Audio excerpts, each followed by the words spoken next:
Here is, as I mentioned, a classical receptor for HIV entry called CCR5.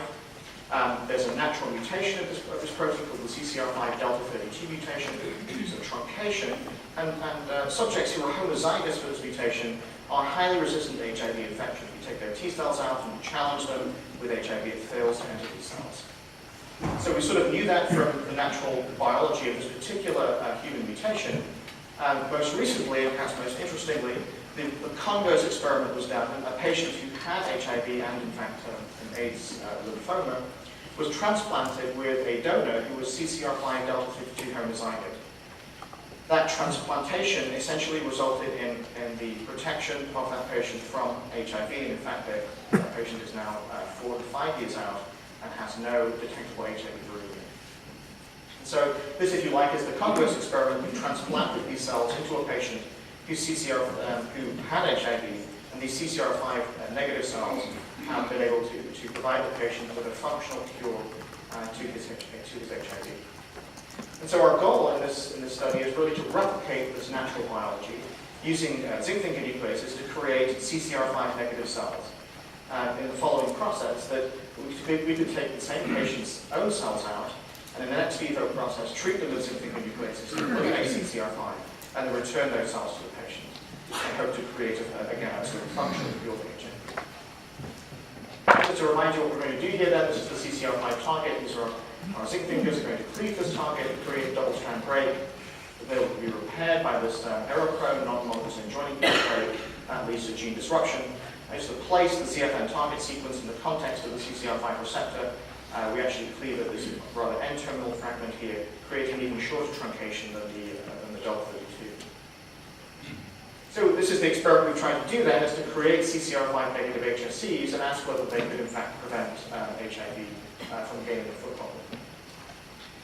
To establish that we did some work in mice, this is a sort of humanized mouse model in which CD34 cells from patients are transplanted into the mouse, and then we, just using normal cells at this stage, once this engraftment had been demonstrated, we challenged with HIV to see if HIV would grow and replicate in this mouse model.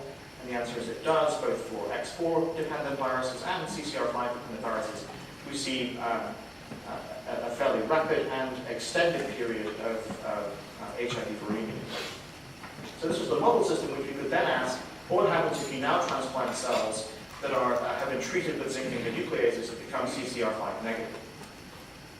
So the answer is you get a remarkably different outcome. This red line is the ZFN-treated cells, or animals transplanted with the ZFN-treated cells. Up to 6 weeks, we see the virus begin to replicate, but at the 6 weeks point, viremia crashes, and by 12 weeks, we can no longer detect virus in the peripheral blood or in the large or small intestine. So this is now below the level of detection for both these assays. And in addition, because the zinc fingers cover a specific site in the CCR5 locus, we can ask the question whether this selection, this ability to eliminate virus, occurred with selection for CCR5 negative cells in the peripheral blood. You'd expect, if our theory is correct, that we would select for these CCR5 negative cells during the course of the experiment, and that's what's shown here. As a treated HSCs derived from the different tissues, demonstrating that there's or showing that there's no CCR5 modification. If you use CFN treated but uninfected, so no HIV, you see a stable low level of CCR5 modified cells in the peripheral blood, maintaining this initial CCR5 disruption of somewhat less than 20%. But after HIV infection in the peripheral blood and in the tissues, you see it's marked that these lower migrating products result into an extremely prevalent form of the CCR5 modified cells. And in fact, in sequencing, about 95% of all the alleles in these cell populations are CCR5 negative. So the virus has effectively cleared out everything that was infectable and leaving us only with the CCR5 modified cells. So this work was recently published, and as I mentioned, demonstrates that CFN-treated HSCs can give rise to HIV-resistant CD4 T cells in vivo, that R5-tropic HIV selects for these CCR5 negative cells in vivo, and at least in the context of a mouse model, we were able to establish a functional cure, so control of HIV in this setting. And based on this data, we've actually, with our colleagues at USC, so Paul Cannon's group, and the City of Hope, so John Zayan, colleagues, and Dave D'Augusto, in a CERM disease team, we've begun to build the necessary scale-up and manufacturing to take this to clinical testing. So the concept is an nasal lymphoma patient, that they'd be apheresed. We'd establish the HSC population, modify these cells ex vivo, and then reinfuse it to the patient in the analogous protocol to what was done for the cerebral Berlin patient. And this actually is very it's heavily supported by the fact that we're already in clinical trials with a non-stem cell derived product, which in fact is our T-cell work. So we've already begun trials with CD4 modified cells, in which a very simple path. There's an apheresis to obtain CD4 positive cells. These are ex vivo modified, expanded, tested, and then infused back into the patient.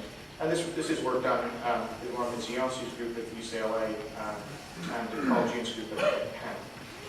And we've, as I mentioned, we've already have some early data from those phase 1 clinical trials, which is giving us great hope that this strategy itself could have a tremendous benefit to patients. So with that, what I hope I've shown you is that this ability to create a zinc finger that targets a particular region of the genome and creates a double-strand break, if you will, and cut at a defined site in the human genome, can give us the opportunity to give rise to very different outcomes. On the left, we can in fact knock out genes, and they show you the example here is HIV, where we're knocking out a co-receptor for HIV entry. And on the right here is the donor DNA version, in which we're introducing new genes. And this is obviously examples of the alpha-1 antitrypsin that I showed you in APS cells. We also have direct in vivo applications of this in hemophilia, where we're correcting both factor VIII and factor IX in situ in the context of the liver, again, in animal models at this stage. And with that, I'll